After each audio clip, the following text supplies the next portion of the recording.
So I think that's something that people tend to like undervalue Utah. You know, like we have everything from we have the Wasatch Mountains and all the forests and we have everything to the salt flats and the lakes that we have in this state, all the way down to the red rocks, sand dunes of southern Utah. And it's like we have so much diverse landscape in this one state. It's like a shame that there isn't more done here. Dude, I feel the same exact way. This is like a bit of a tangent, but yes. I mean, maybe we're biased because we live here. I mean, but we do genuinely have a really beautiful state, and it's so we have things that you cannot get anywhere else. Yes, you can get red rocks in other states.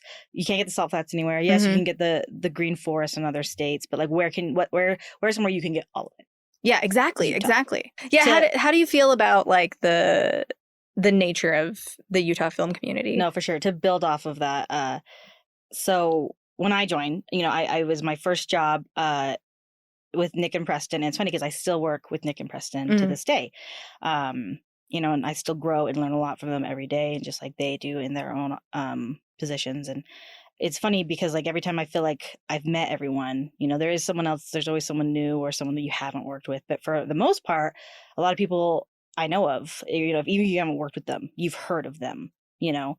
And I think that just goes to show like Utah, even though like our industry isn't necessarily like big like LA or Atlanta, it's got a really strong group of good professional people that I for one have enjoyed working with. And it just, I think Utah has so much to offer as far as like locals, you know, people who work and live here. And I think that can give so much because they're used to it. You know, you bring people in from other states, you know, they're not used to the heat. They're not used to the desert, the dry, the altitude, the air pollution.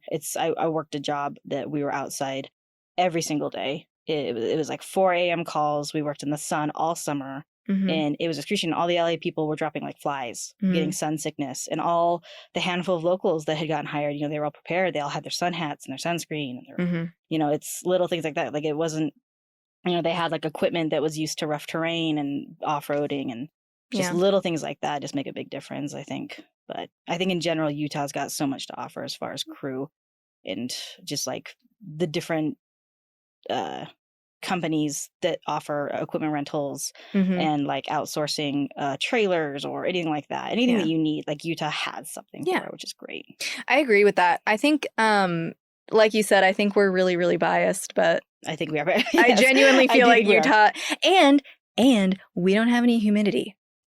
Zero. There's no humidity here. I hate it. I hate the humidity. I know. Well, there were a few days on that movie that we just did. Because it was raining. Because it was raining, and it was raining like so much. You could feel the water in the air, and I'm just like, my hair is growing, guys. I remember like it was 85% humidity, and we were like, this is the worst thing that's ever happened. We were dying in that humidity. It was so I need dry skin. It was so abnormal for Utah. It's usually very dry here, very low moisture content in the air, which is great. Yeah. I mean, I'm all about it. It's huge, yeah. Yeah, and I think that helps too with equipment and stuff like that. Yes, absolutely. I know, I know people who, I mean, I'm sure it was one of those things like when you're local to Washington or Florida, wherever it is, high humidity you get by living by the coast, you know, I'm sure you're well equipped and well used to it.